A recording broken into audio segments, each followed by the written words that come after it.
저희 교회에 참 복스러운 이런 침례식을 갖게 하시는 하나님을 찬송하고 참 감사가 됩니다. 사도행전 2장을 읽겠습니다. 2장 38절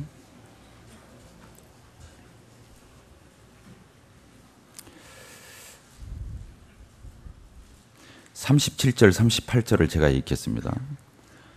저희가 이 말을 듣고 마음에 찔려 베드로와 다른 사도들에게 물어가로되 형제들아 우리가 어찌할꼬 하거늘 베드로가 가로되 너희가 회개하여 각각 예수 그리스도의 이름으로 침례를 받고 죄사함을 얻으라. 그리하면 성령을 선물로 받으리니. 41절 읽겠습니다. 그 말을 받는 사람들은 침례를 받음에 이날의 제자의 수가 3,000이나 더하더라. 오늘 우리 표종은 형제님, 송선아 자매님 이렇게 두 분의 침례식을 이렇게 저희들이 갖게 되었습니다. 2010년도 올 한 해 저희들이 봄에 5월 달에 8분의 형제 자매들에게 침례를 베풀었고 또 11월 달에 10월입니까? 10월에 11분의 또 형제 자매들에게 침례를 베풀었고 오늘 두 분을 이렇게 침례를 줌으로써 올 한 해가 이렇게 마무리되어 가는 것 같습니다. 총 몇 명입니까? 21명의 영혼을 하나님께서 저희 교회에 이렇게 허락해 주셨습니다.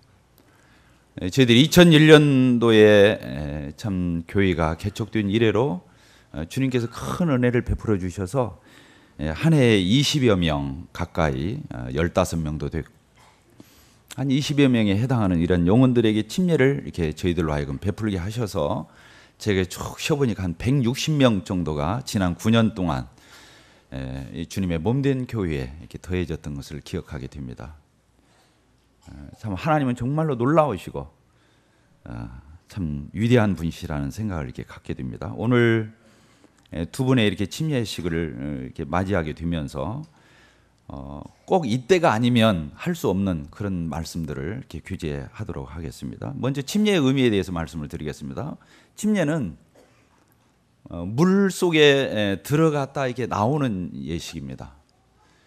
물로서 죄를 씻고 깨끗하게 되는 예식을 가리키는 것이 아니라 베드로서에 보게 되면 물로서 우리가 죄를 깨끗하게 하는 것이 아니라 우리의 선한 양심이 하나님을 향하여 달려가는 첫걸음이라고 이렇게 말씀해 주시고 계십니다. 그러니까 침례를 이렇게 받게 될 때 우리의 침례를 받는 우리 형제 자매들의 마음 가운데 그런 마음을 가져야 됩니다. 전에는 아담 안에서 주인이었고 하나님을 모르고 자기 주장대로 자기 뜻대로 자기가 주인이 되어서 인생을 결정하고 그렇게 살았던 그 악한 마음을 돌이켜서 이제는 예수 그리스도 안에 성령으로 거듭났기 때문에 그 양심의 선한 이런 마음을 가지게 되고 양심을 깨우쳤기 때문에 이제는 무엇이 옳은지 그른지 무엇이 하나님께 속한 것인지 그렇지 않은 것인지 분별하면서 살아갈 수 있는 이러한 선한 양심의 하나님을 향해서 달려가는 첫걸음으로서 저희들은 이해해야 한다고 믿습니다. 또 침례는 어떤 의미가 있습니까? 그렇습니다. 침례는 물속에 이렇게 집어넣었다가 다시 꺼내놓게 되는 예식인데 그것은 예수님과 그 예수님을 개인의 구주로 영접한 사람과의 연합을 가리키는 그런 놀라운 진리가 숨겨져 있습니다. 뭐라고요? 연합. 따라서 합시다. 연합. 예수님과 내가 하나가 되는, 영어로는 유니온이라고, 또 다른 말로는 영어로 with, together, 예수님과 함께하고 예수님과 연합되고 예수님과 같이 되는 이런 놀라운 예식이 침례식의 의미에 담겨져 있다고 하는 것입니다. 그래서 예수님이 십자가에 못 박힐 때 과거에 나는 아담 안에서 주인이었던 지금까지 구원받기 전에 하나님 모르고 마귀의 자녀로 살아왔던 그 세월에 대해서 십자가에 예수님 못 박힐 때 같이 못 박고 예수님 못 박힐 때 예수님만 못 박힌 게 아니라 나도 같이 내 옛사람이 못 박혀서 죽었고 그 다음에 예수님이 무덤에 장사될 때 예수님만 장사된 것이 아니라 나의 옛사람이 나의 과거의 표정이니까 나의 과거의 송선아가 예수님과 함께 죽고 무덤 속에 같이 장사되어 버리는 흔적도 없이 묻혀버리는 이런 놀라운 진리가 숨겨져 있습니다. 예수님이 3일 만에 사망 권세를 이기시고 무덤을 열고 부활하셨을 때 예수님만 부활한 게 아니라 예수님을 믿은 모든 그리스도인은 예수님과 같이 연합해서 부활했다고 하는, 새 생명으로, 새로운 존재로, 새로운 피조물로 부활했다고 하는 이런 놀라운 진리가 이 침례식 속에 들어있습니다. 구원받고 난 뒤에도, 침례를 받고 난 뒤에도 여전히 우리 가운데는 죄가 있는 것 같고 옛날이나 크게 다를 바가 없는 것 같고 여전히 옛 습관과 그런 버릇들이 남아서 그런 것 같지만 성경에서는 그렇다고 말하지 않습니다. 실제로 경험되어지고 느껴지는 것은 그렇다 할지라도 하나님의 진리의 말씀에 옛사람은 죽었다, 없다, 죽은 것으로 여겨라, 이렇게 말씀하고 있는 것입니다. 그래서 이번에 침례를 받으신 우리 표종훈 형제님, 송선아 자매님은 과거에 나는 죽었다, 나는 이제 없다, 묻혔다, 장사되었다, 그리고 새로운 나는 누구든지 그리스도 예수 안에 있으면 새로운 피조물이라, 보라 이전 것은 지나갔으니 새 것이 되었다고 하신 말씀대로 이제는 나는 예수 그리스도에서 새로운 나라고 하는, 새로운 피조물이라고 하는, 하나님의 자녀라고 하는, 이제 그리스도인이라고 하는 이런 놀라운 정체성을 가지고 살아가야 됩니다. 언제고 그것을 마음에 두고 명심하시고 자신의 정체성을 확인하고 살아갈 수 있는 두 분이 되시기를 이렇게 바랍니다. 그리고 이 침례식은 첫 순종입니다. 따라습니다. 첫 순종. 첫 순종이라는 말이 그렇잖아요. 그 말은 다음 순종하겠다는 뜻이에요. 첫이라는 말은. 그래서 구원받고 이제 하나님께로 돌아 회개하고 돌이켜서 예수님을 영접하고 그분에게 이렇게 첫 순종인 침례를 하게 된 겁니다. 이제 내가 하나님 말 잘 듣고 살겠습니다. 따르고 살겠습니다. 이제 내 주장대로, 내 생각대로, 내 고집대로 살지 않겠습니다. 하나님의 말씀대로 준행하고 순종하고 따르면서 살겠습니다. 이런 결단과 같은, 구원은 믿음으로 왔지만 축복은 순종으로 받습니다. 계속 순종을 잘 하시는 두 분이 되어서 구원만 받을 뿐만 아니라 하나님의 예비하신 놀라운 은혜와 축복을 무한히 받아 누리는 그런 복스러운 성도들이 되기를 바랍니다. 침례식의 성경적인 근거를 말씀을 드리겠습니다. 침례식은 사람이 만든 제도가 아니고 성경의 근거에서, 하나님의 진리의 말씀에 근거해서 저희 교회에 주어진 예식입니다. 교회에 주어진 예식은 두 가지죠. 무엇입니까? 침례식, 구원받았을 때 이게 베푸는 침례식하고 구원받은 성도들과 함께 나누는 만찬 예식으로 이렇게 나눠져요. 두 가지 예식이 있는데 이것은 어떻게 이 제도가 생기게 되었느냐? 그것은 복음서에서 우리 주님에 의해서 친히 제정되었습니다. 뭐라고요?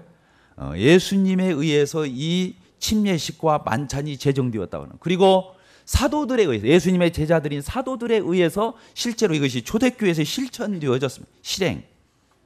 예수님에 의해서 제정되고 사도들에 의해서 실천되고 그 다음에 서신서에 의해서 잘 가르쳐지고 있습니다.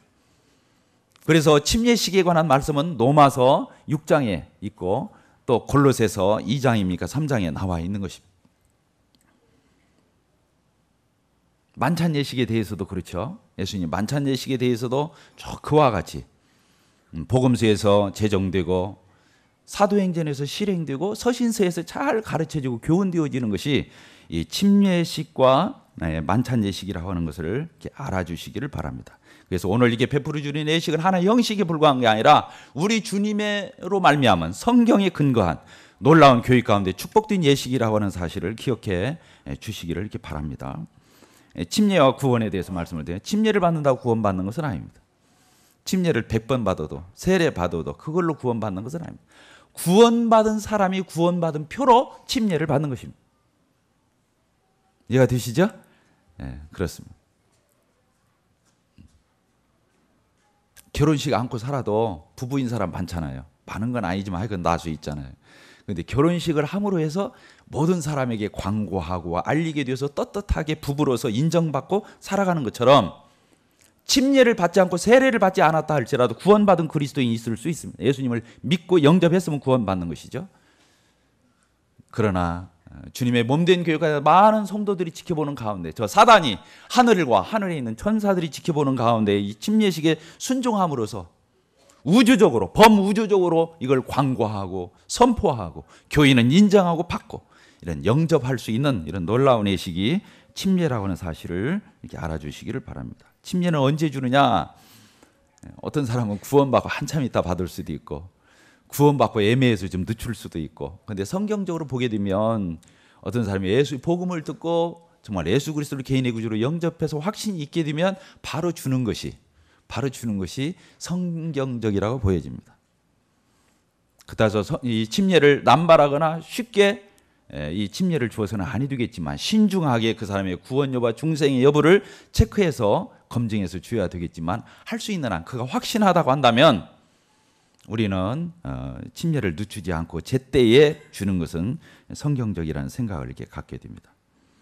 세례와 침례의 비교를 좀 해드리겠습니다. 세례는 물로 씻는다는 세자입니다. 침자는 물에 잠긴다, 베프티스트, 잠겨. 물속에 완전히 잠겼다가 나오는 것을 침례라고. 세례는 물로서 씻어서 그 사람의 죄를 씻어서 깨끗하게 한다는 의미가 있어서 전혀 성경적이 아니다 이렇게 말할 수는 없지만, 그러나 침례는 더 놀라운 강력한 성경적인 그런 진리의 의미가 담겨져 있습니다. 조금 전에 말씀을 드린 대로 옛사람이 십자가에 같이 못 박혔고 같이 장사되었고 새롭게 부활했다고 하는 이런 놀라운 영적 진리는 세례가 표현하기에는 역부족이라.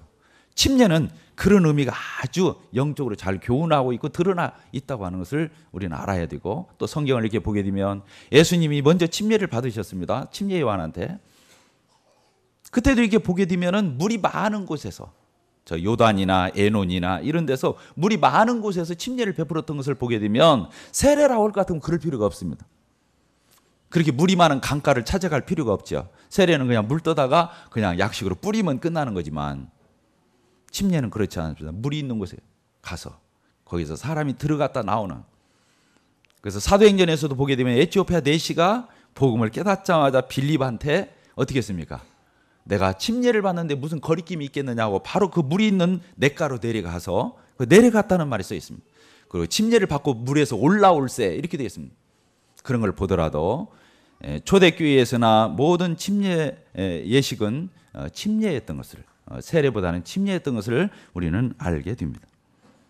침례는 누가 이렇게 받습니까? 정말 예수 그리스도를 개인의 구주로 영접하고 구원받은 사람이 받습니다. 다른 말로 말하면 성령 침례를 받은 사람이, 성령 세례를 받은 사람이 물 침례를 받는 것입니다. 따라서 합시다. 성령 침례. 성령 침례를 받았다는 표로, 구원의 표로 침례를 주는 것처럼 성령 세례를 받았다는 표로 이 물 침례를 주는 것입니다. 성령 침례는 무엇을 가리키는 것입니까? 예수 그리스도를 개인의 구주로 영접했을 때, 그가 거듭났을 때 성령을 받게 되는 것을 얘기합니다. 우리가 예수님 믿을 때 성령 받죠? 맞습니까? 안 맞습니까? 막 기도원에서 기도해가지고 뭐 신비 체험을 저기 성령 받고 그런 거 아니잖아요.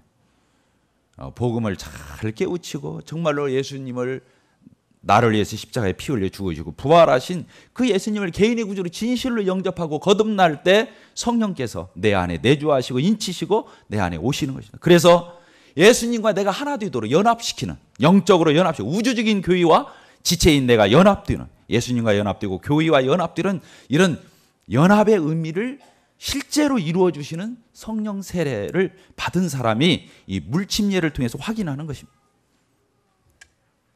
이해가 되셨죠? 침례는 누가 줍니까? 구원받은 사람이면 다 줄 수 있습니다. 저는 침례를 3번을 세례 1번, 침례 2번을 받았는데 나중에 형제님들이 그랬어요. 당신이 침례를 받았을 때 구원을 받았으니까 받았었다. 근데 그때 침례를 줬던 분들이 정말로 구원받은 그리스도인이었느냐, 그건 모르겠다. 아니었던 것 같다. 그러니까 그러면 다시 받는 게 좋겠다. 그래서 저는 받았던 적이 있습니다. 침례는 누가 준다고요? 구원받은 그리스도인이면 줄 수 있다. 아까 빌립이 에티오피아 내시한테 이렇게 베풀었던 것을 보게 되죠. 교회에서도 그렇습니다. 그러나 할 수 있는 대로 교회를 대표해서 어떤 형제가 침례식을 베푸는 것이기 때문에 교회에서 본이 되고 간증이 되고 참 그런 앞선 성숙한 그리스도인이 이 침례식을 행하면 참 좋겠다, 이런 생각을 개인적으로 해보게 됩니다. 침례를 받은 그리스도인은 이제 성령으로 살아가야 합니다. 따라서 합시다. 성령으로 살아가자. 예수님을 영접할 때 성령을 받았잖아요. 이제는 구원받은 이후에 성령으로 살아가야 되는 것입니다. 성령을 쫓아 행하라. 그리하면 육체의 욕심을 이루지 아니하리라 하신 대로 성령을 쫓아 행함으로 성령의 인도함을 받고 성령의 가르침을 받고 성령의 역사 가운데 살아가는 성령의 열매를 맺는 그런 삶을 사는 것이 그리스도인의 삶이라고 해요. 이 부분이 가장 그리스도인의 삶에 있어서 정말로 중요한 중대한 그런 진리라고 믿습니다. 우리가 육신의 노력으로 구원받을 수 없어요. 구원받은 이후에도 하나님 앞에 성화해 가는 그런 과정 속에서 주님을 닮아가고 하나님 앞에 헌신하고 봉사하고 하나님을 섬기는 이런 모든 일들 가운데서 육신의 열심으로 섬기면 다시금 힘들어지고 실제로 하나님께서는 그는 평가하는 성화도 아니라고 성경은 가르치고 있습니다. 구원은 예수님 덕분에 예수님의 공로에 의해서 저희들이 은혜로 거저 받습니다. 구원받은 이후에 성화의 과정, 우리 주님을 닮아가고 하나님을 섬기는 모든 이런 총체적인 삶도 내 힘으로, 내 육신의 노력으로, 의지로 하는 것이 아니라 성령님이 주시는 그런 능력과 성령님이 주시는 감동과 성령의 역사로 내가 그런 성화를 해 나갈 때 은혜로 하는 거죠. 성령도. 구원도 은혜로 받지만 성화도 이렇게 은혜로 성령님으로 말미암아 내가 거기에 쫓아서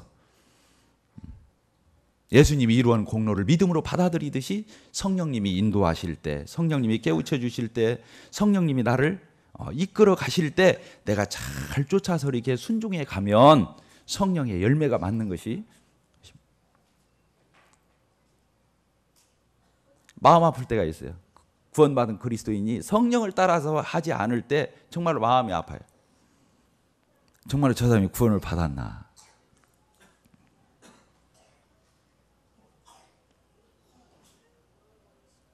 조금 전에 말씀을 드린 대로 우리가 예수님을 영접하고 구원을 받고 이렇게 침례를 받을 때 이 의미가 뭐라고 그랬습니까? 내가 선한 양심이 하나님으로부터 주어지게 되고 내 안에 또 성령이 계셔서 나를 주장하시고 이끌어 가신다고 하는 것이 놀라운 구원의 진리인 것입니다. 이제 구원을 받았는데 하나님의 뜻대로 행하지 않으면서도 근심이 없습니다. 마음에 찔림이 없습니다. 구원을 받은 뒤에 하나님이 속상하게 하는 일을 하고도 하나도 그것에 대해 부담을 느끼거나 하나님 앞에서 송구스러워하거나 죄송해하거나 뉘우치거나 돌이키거나 몸살하지 않는 그리스도인 있을 수가 없는 것입니다. 그 사람 안에 성령이 없으면 모를까? 성령이 있다고 하면 그리스도인은 언제나 내 안에 계신 성령님에 의해서 조명을 받고 성령님의 음성을 듣고 깨우침을 받고 보혜사가 되시는 우리 성령님의 그 역사 가운데 살아가는 우리 그리스도인들이 되기를 바랍니다. 그래서 정말로 예수님을 영접하고 성령 받고 구원받았고 이게 침례를 받았다고 한다면 이런 성령의 역사와 그런 증상과 조짐과 성령의 놀라운 그런 간섭을 느끼는 그런 그리스도인들이 되기를 바랍니다.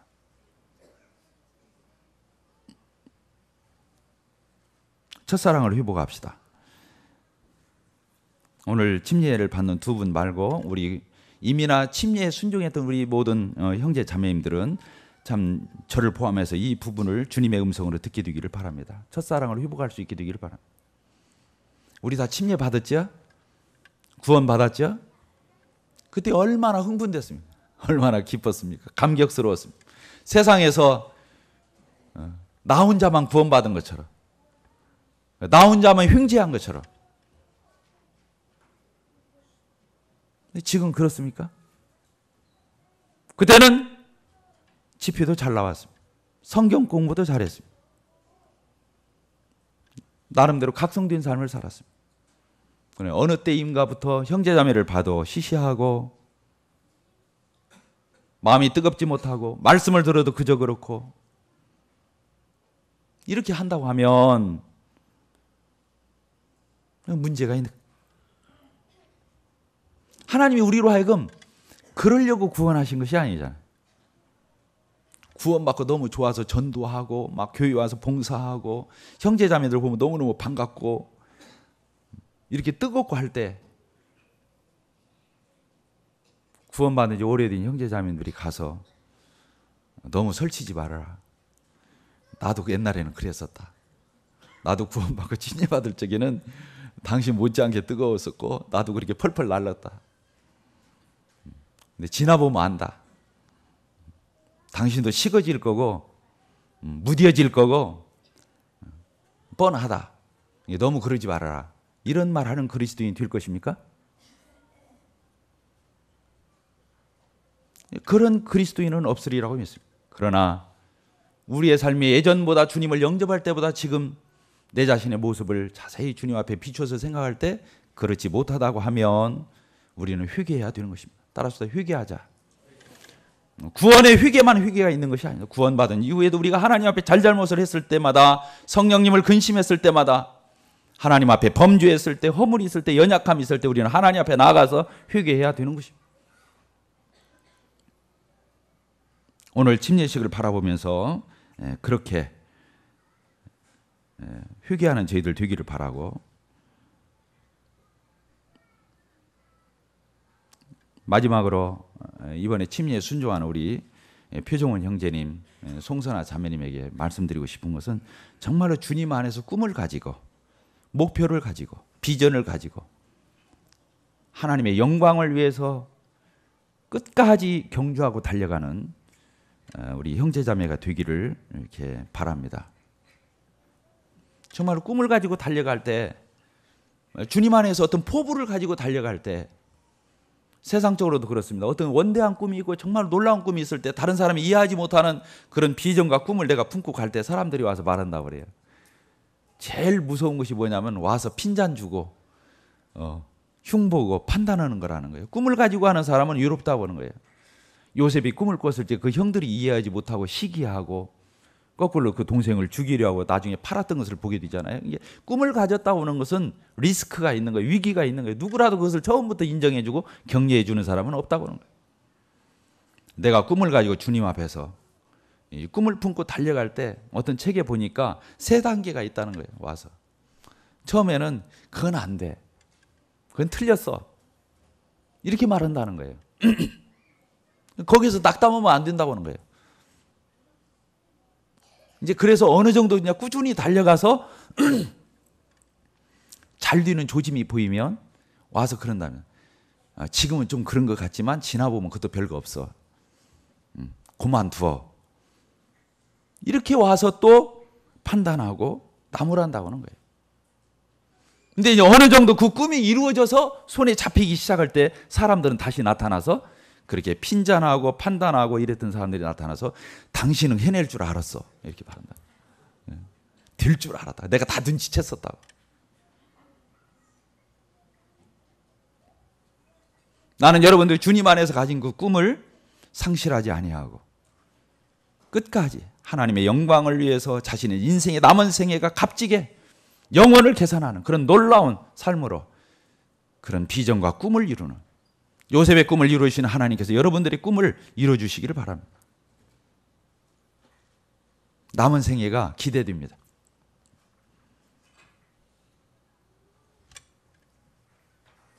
저는 마지막으로 우리 형제 자매님들과 같이 정말 우리 교회는 복음을 증가하는 교회가 되기를 바랍니다. 우리 전주 북복교회가 주님 오시는 그날까지 놓지 아니할 것이 있다고 한다면 복음을 전하는 일입니다. 누가복음 15장을 봤어요. 100마리 양이 있는 그런 목자가 있었는데 한 마리를 잃어버렸어요. 99마리를 그대로 두고 한 마리를 찾아 나서서 그 한 마리를 찾을 때까지 찾아서 어깨에 메고 돌아와서 이웃을 부려서 잔치를 벌이는, 그러면서 하늘에서도 이와 같이 하나님과 그 사자들이 즐거워한다고 하는 이런 말씀들이에요. 드라크마 하나 찾았을 적에도 그랬어요. 탕자가 돌아왔을 때 그 아버지는 어떻게 했어요? 모든 호의를 베풀고 너무너무 기뻐하는데 한 사람만 기분 나빠요. 누굽니까? 네, 큰형. 싫어합니다. 나는 저희 교회가 이런 침례식이 있을 때 올해도 21명의 영혼들이 더해지지만 그 영혼들을 저희들이 더 각별하게 섬기고 격려해주고 칭찬해주고 같이 기뻐하고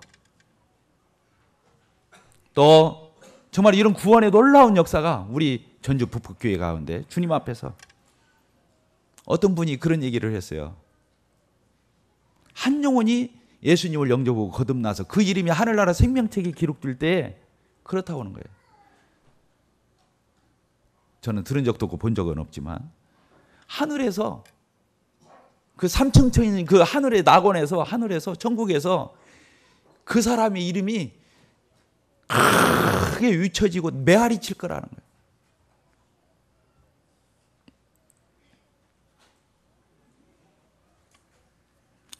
참 저희 교회의 이런 구원의 역사와 또 저희들이 침례식을 통해서 하나님 앞에 영광 돌리고 하나님의 역사를 그 놀라운 역사를 저희들이 이렇게 확인하고 체험할 수 있는 기회를 주신 하나님 앞에 영광을 돌리고 자, 우리 형제 자매님들 2011년도 내년도에 정말로 주님의 교회를 통해서 무수한 영혼들이 돌아 이번에도 복음 전도 집회 때 나왔던 영혼들이 118명이었어요. 그 영혼들 이제 더 뜸해지기 전에 형제자매들 소개해 주시고 연결해 주시고 상담해서 거둘 수 있도록 우리의 총력을 다 기울일 수 있는 저희들 되기를 바랍니다. 기도하겠습니다. 아버지 하나님, 오늘 두 형제 자매에게 침례를 베푸는 참 이러한 놀라운 예식을 저희 교회에 허락해 주신 것을 감사를 드립니다.